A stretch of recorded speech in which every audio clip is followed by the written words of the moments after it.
Сергей Ананьин – ветеран тувинской авиации с 41-летним стажем. С молодых лет его влекла романтика, фильмы о небе, поэтому выбрал и успешно окончил летное училище. Так и стал летать. Хоть и большой опыт за плечами, подчеркивает командир, необходимо каждый день совершенствовать свои умения. Пилот, который прошел с низов до верх, он уже грамотный специалист, он понимает свою работу полностью.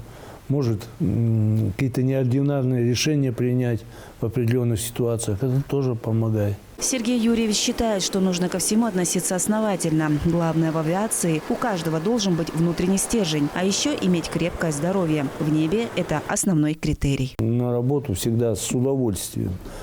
И небо для меня это что? Небо это для меня что-то родное, близкое. Иногда пасмурное, суровое.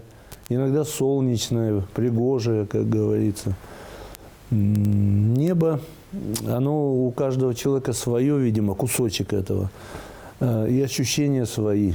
Кто-то ассоциирует это с одним, кто-то с другим.